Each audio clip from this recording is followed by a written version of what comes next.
3.5 किरण आरेखों के उपयोग द्वारा लेंस से प्रतिबिंब बनना। हम किरण आरेखों के उपयोग द्वारा लेंसों से प्रतिबिंबों के बनने को निरूपित कर सकते हैं। किरण आरेख लेंसों से बने प्रतिबिंब की प्रकृति, स्थिति तथा अपेक्षित साइज का अध्ययन करने में भी हमारी सहायता करेगा। लेंसों के किरण आरेख बनाने के लिए गोलीय दर्पणों की भांति हम निम्न प्रकार से किन्हीं दो किरणों पर विचार कर सकते हैं। पहली किरण है बिंब से मुख्य अक्ष के समांतर आने वाली प्रकाश किरण। उत्तल लेंस से अपवर्तन के पश्चात जैसा चित्र 13.13a में दर्शाया गया तो यहाँ पर दर्शाया गया है। इस प्रकार से प्रकाशित किरण आपके मुख्य अक्ष के समांतर आ रही है और F2 से पास कर रही है। उसके बाद आगे देखिए, दर्शाए अनुसार लेंस की दूसरी ओर मुख्य फोकस से गुजरने वाली अवतल लेंस की स्थिति में प्रकाश की किरण 13.3 में अनुसार उसी ओर स्थित मुख्य फोकस से अपसरित हो रही है। यहाँ पर अपसरित हो रही है तो देखिए क्या नाम है आपके पास, ये अवतल लेंस है आपका। अवतल लेंस में मुख्य अक्ष के समांतर ही लाइन आपकी आ रही है, लेकिन हो क्या रहा है, ये जो है क्या नाम है, ऐसे ना जाने की अपेक्षा पीछे ये क्या हो रही है, ऊपर की तरफ अपसरित हो रही है। ऊपर की तरफ क्या हो रही है, ये अपसरित हो रही है। ठीक है, तो ये दोनों के दोनों आपके पास डायग्राम है जिसे चित्र बनाने के लिए प्रयोग किया जाता है। आगे देखिए, देखते हैं सेकंड पॉइंट क्या। मुख्य फोकस से गुजरने वाली प्रकाश किरण उत्तल लेंस से अपवर्तन के पश्चात मुख्य अक्ष के समांतर निर्गत होती है। इसे चित्र 10.14a में दर्शाया गया है। अवतल लेंस के मुख्य फोकस पर मिलती प्रतीत होने वाली प्रकाश किरण पर अपवर्तन के पश्चात मुख्य अक्ष के समांतर निर्गत होती है। इसे चित्र 14.2 में दर्शाया गया है। तो देखिए आपके पास यहाँ पर ये उत्तल लेंस को दर्शाया गया है। यदि वो F से आ रही है, F1 से आ रही है, तो ये क्या करेगी, ये जो मुख्य समांतर रेखा उसके समांतर चली जाएगी। इसी प्रकार से आपके पास अवतल लेंस में दर्शाया गया है। तो आपके पास किससे F पर जाने वाली जो रेखा है, F पर जाने वाली रेखा वो क्या हो जाती है आपके पास, वो इस तरीके से मुख्य अक्ष के समांतर चलेगी, लेकिन वो कहाँ से पास कर जाएगी आपके पास, वो आपके पास F2 से जो है पास करेगी, निर्गत होगी। अपवर्तन के पश्चात वह यहाँ पर से निर्गित हो जाएगी, थोड़ा सा अपवर्तित हो गई इधर की साइड में। चलिए आगे देखते हैं। लाइन का प्रयोग करते हैं। लेंस के प्रकाशित केंद्र से गुजरने वाली प्रकाश किरण अपवर्तन के पश्चात बिना किसी विचलन के निर्गत होगी। इसमें चित्र में दिखाया गया। देखिए यहाँ पर ये जैसे वही सी वाला था, सी से आएगी, सी पर जाएगी, तो यहाँ पर ऑप्टिकल से जो आएगी वो ऑप्टिकल से वापस जाएगी। ऐसे इसमें भी ऑप्टिकल से आएगी, ऑप्टिकल से वापस जाएगी। इन्हीं किरणों का हम प्रयोग करके चित्र 10.16 में उत्तल लेंस द्वारा किसी बिंब की कुछ परिस्थितियों में प्रतिबिंब बनने की किरण आरेख को दर्शाया गया। चित्र 13.17 में उत्तल लेंस द्वारा बिंब की विभिन्न स्थितियों को परिवर्तित करने के लिए आरेख बनाए गए हैं। तो जैसा मैंने आप लोगों को वहाँ पर उत्तल दर्पण और तल दर्पण बनाया था, सेम वैसे ही चित्र बनने हैं। बस यहाँ पर क्या है, F1 और F2 दो हो गए हैं, ऐसे ही 2F1 और 2F2 हो गए हैं। सेम बनने का चित्र, उसका प्रोसेस वही है जैसा वहाँ पर था, बिल्कुल सेम प्रोसेस है। मैंने बताया था जैसा वहाँ पर मैंने आप लोगों को अवतल दर्पण में बताया था, यहाँ पर उत्तल दर्पण बताया था, ऐसे यहाँ पर अवतल लेंस के संग होता है। तो सेम वही प्रोसेस है बनने का। आपको उस चित्र को दिखाया गया, वहाँ पर पॉइंट जो लिखे गए, इसके दो चित्र बनेंगे जैसे वहाँ पर आप लोगों के बने थे अवतल के, ऐसे यहाँ पर भी इसके दो, यहाँ पर जहाँ पर उत्तल के बने थे तो यहाँ पर वहाँ पर अवतल के बने थे, यहाँ पर उत्तल लेंस के बन रहे। सेम वही प्रोसेस है आपके पास। 2.6 गोलीय लेंसों के लिए चिन्ह परिपाटी। तो लेंसों के लिए हम गोलीय दर्पणों जैसे ही चिन्ह परिपाटी बनाएंगे। दूरियों के लिए चिन्हों के निर्धारण के लिए हम यहाँ भी उन्हीं नियमों को अपनाएंगे। केवल जहाँ दर्पणों में सभी दूरियाँ उनके ध्रुवों से मापी जाती है, वहाँ लेंसों में सभी माप उनके प्रकाशित केंद्र अर्थात O से मापी जाती हैं। परिपाटी के अनुसार उत्तल लेंस की फोकस दूरी धनात्मक होती है। उत्तल लेंस कैसे होगी, धनात्मक होगी उसकी फोकस दूरी, जबकि अवतल लेंस की फोकस दूरी आपकी ऋणात्मक होगी। आपको U, V, F तथा ऊंचाई H तथा H' के मान उचित चिन्हों का चयन करने में सावधानी बरतनी चाहिए। 10.3.7 लेंस सूत्र तथा आवर्धन। जिस प्रकार हमने गोलीय दर्पणों के लिए सूत्र ज्ञात किया है, उसी प्रकार गोलीय लेंसों के लिए भी सूत्र स्थापित किया गया है। यह सूत्र बिंब की दूरी U, प्रतिबिंब की दूरी V तथा फोकस दूरी F के बीच संबंध प्रदान करता है। लेंस सूत्र व्यक्त किया जाता है 1/V -1/U = F। तो वहाँ पर प्लस था दर्पण में, यहाँ पर माइनस है। तो ज़्यादा कोई अंतर नहीं हो तो प्रयुक्त लेंस सूत्र व्यापक तथा किसी भी गोलीय लेंस के लिए सभी परिस्थितियों में मान्य है। लेंसों में संबंधित प्रश्नों को हल करने के लिए लेंस सूत्र में अंकित मान प्रतिस्थापित करते समय विभिन्न राशि कुछ चिन्हों का ध्यान रखना चाहिए। किसी लेंस द्वारा उत्पन्न आवर्धन किसी गोलीय दर्पण द्वारा उत्पन्न आवर्धन की भांति प्रतिबिंब की ऊंचाई तथा बिंब की ऊंचाई के अनुपात के रूप में परिभाषित किया जाता है। आवर्धन को एम अक्षर द्वारा निरूपित किया जाता है। यदि बिंब की ऊंचाई h हो तथा लेंस द्वारा बनाई गई प्रतिबिंब की ऊंचाई h डैश हो तब लेंस द्वारा उत्पन्न आवर्धन प्राप्त होगा। तो m इक्वल टू प्रतिबिंब की ऊंचाई h डैश अपॉन में बिंब की ऊंचाई h।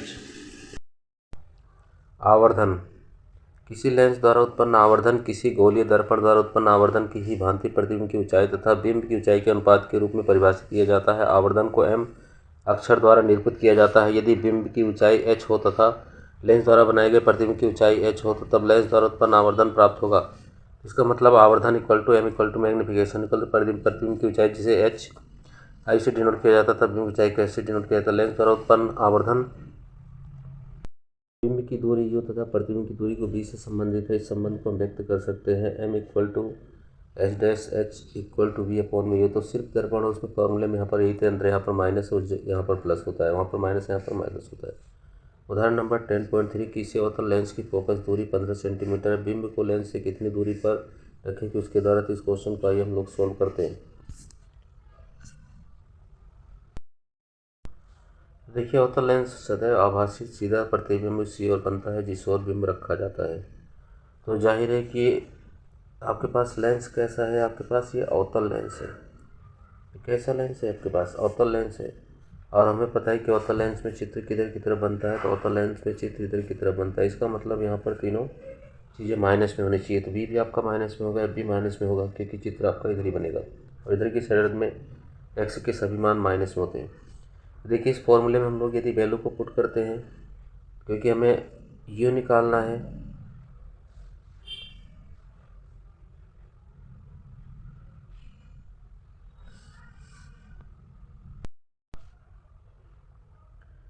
देखिए अवतल दर्पण में सभी के सभी चित्र आपके इधर ही बनेंगे। तो इसके अंदर यहाँ पर इसका मतलब है कि तीनों चीज़ें माइनस में होती हैं।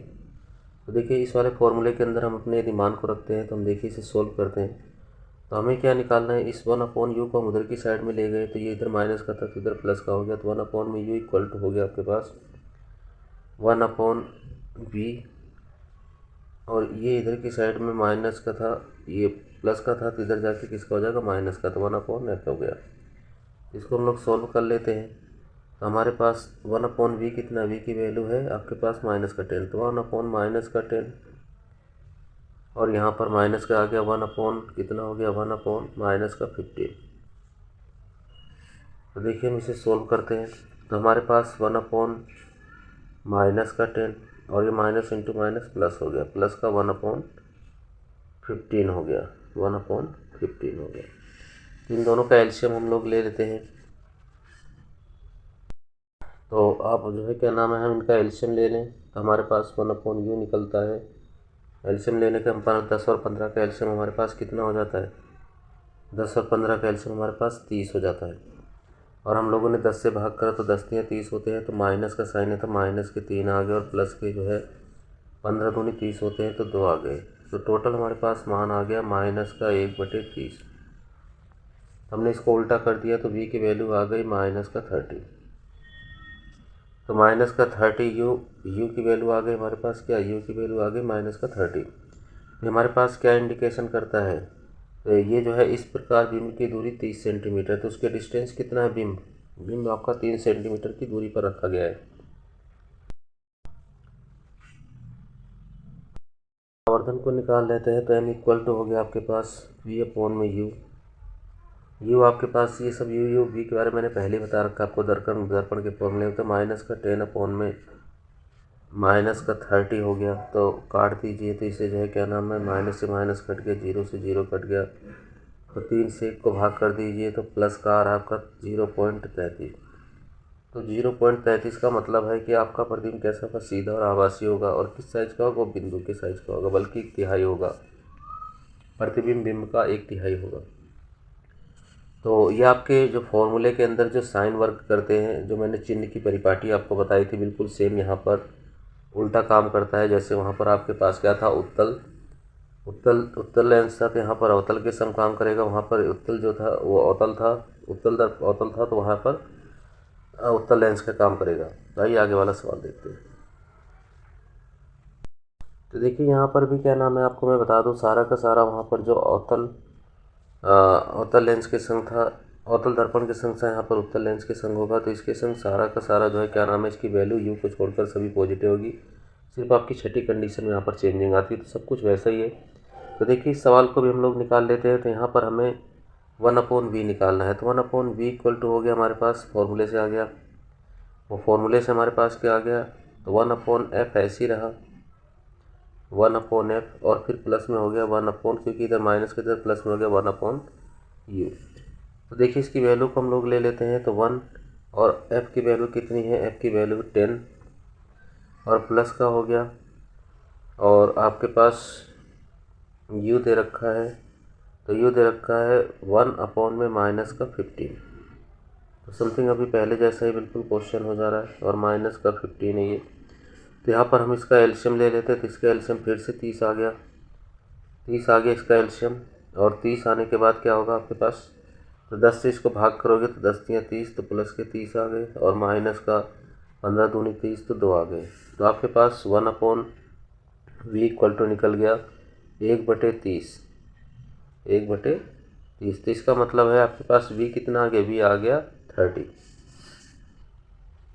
देखिए तो v हमारे पास आ गया 30 सेंटीमीटर, 30 सेंटीमीटर।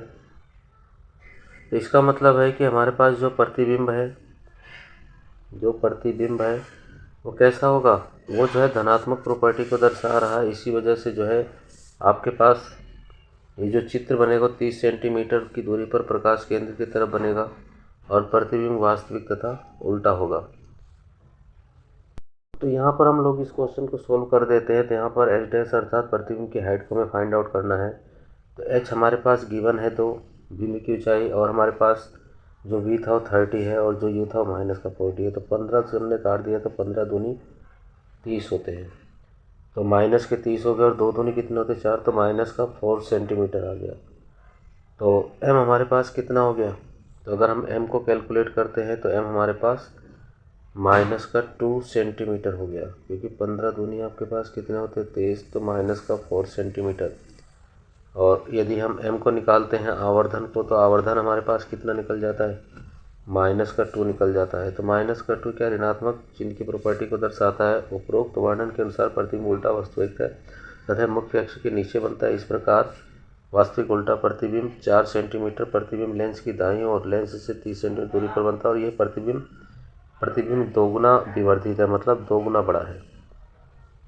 3.8 लेंस की क्षमता। आप जानते हैं कि किसी लेंस की प्रकाश की किरणों को अभिसरित अथवा अपसरित करने की क्षमता उसकी फोकस दूरी निर्भर करती है। उदाहरण के लिए कम फोकस दूरी का एक उत्तल लेंस प्रकाश किरण को बड़े कोण से मोड़कर उन्हें प्रकाशित केंद्र के निकट फोकसित कर देता है। इस प्रकार कम फोकस दूरी का अवतल लेंस अधिक फोकस दूरी लेंस की अपेक्षा प्रकाश किरण को अधिक अपसरित करता है। किसी लेंस द्वारा प्रकाश की किरणों को अपसरण या फिर अपसरण करने की क्षमता को ही उसको जिस रूप में व्यक्त किया जाता है इसे अक्षर p द्वारा निरूपित करते हैं, और इसे f फोकस दूरी लेंस की क्षमता है। मेरे पास एक फॉर्मूला आ गया, p equal to 1/f, p को पावर अर्थात लेंस की एसआई मात्रा क्या है, डायोप्टर है। हमें क्लियर शब्दों में याद कर लेना है कि लेंस की क्षमता अर्थात p को किसमें डायोप्टर में मापा जाता है, इसे d अक्षर द्वारा रिप्रेजेंट किया जाता है।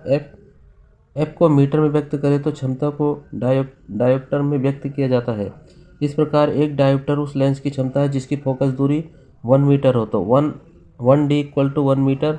आप नोट कर सकते हैं कि उत्तल लेंस की क्षमता धनात्मक तथा अवतल लेंस की क्षमता ऋणात्मक होती है। ये आपको पता चल चुका है अब तक। चश्मा बनाने वाले जब संशोधित लेंस निर्धारित करते हैं तो उनकी क्षमता उल्लेख करते हैं। मान लीजिए निर्धारित लेंस की क्षमता प्लस 2.0d है। इसका अर्थ है कि निर्धारित लेंस उत्तल लेंस है और इसकी फोकस दूरी प्लस 0.50 मीटर है। इस प्रकार माइनस का 2.5d क्षमता के लेंस की फोकस दूरी माइनस 0.40 मीटर होगी। यह लेंस अवतल लेंस होगा।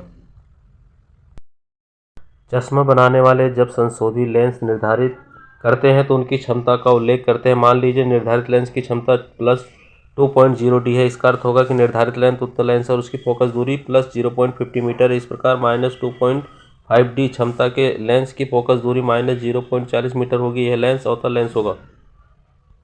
प्रकाशित यंत्रों में कई लेंस लगे होते हैं। उन्हें प्रतिबिंब की अधिक आवर्धित तथा सुस्पष्ट बनाने के लिए संयुक्त किया। इस प्रकार संपर्क में आने वाले लेंस की कुल क्षमता P लेंसों की पृथक क्षमताओं को P1 P2 P आदि बीजगणित योग जैसे P = P1 + P2 + P3 dot dot के द्वारा उसे जोड़ा जाता है। चश्मा बनाने वाले लेंसों को फोकस करना काफी सुविधाजनक है। आंखें टेस्ट करते समय चश्मा वाला ज्ञात क्षमता वाले संशोधित लेंस के अनेक अलग अलग संयोजनों के संपर्क में आता है। चश्मे को टेस्ट करने वाले फ्रेम के अंदर रखते हैं तथा चश्मा बनाने वाला आवश्यक लेंस की क्षमता की गणना सरल बीजगणित योग द्वारा करता है। उदाहरण के लिए +0.2 तथा 0.25 क्षमता वाले दो लेंसों का संयोजन क्षमता 2.25D क्षमता वाले एक लेंस के तुल्य होगी। लेंसों की संयोजन क्षमता की योज्यता के गुणधर्म को उपयोग एकल द्वारा बने प्रतिबिंबों में कुछ दोषों को दूर कम करने में किया जाता है। कई लेंसों को एक दूसरे के संपर्क में रखकर बनाए रखने के लेंसों का उपयोग किया जाता है। कैमरे के लेंस तथा सूक्ष्मदर्शी के दूरदर्शी के लेंसों के डिजाइन में किया जाता है। तो ये चैप्टर आपका इसी के संग समाप्त हो जाता है। आप मेरे चैनल के संग जुड़े रहिए, लाइक करिए, शेयर करिए, कमेंट करिए, सब्सक्राइब करिए। वीडियो देखने के लिए धन्यवाद।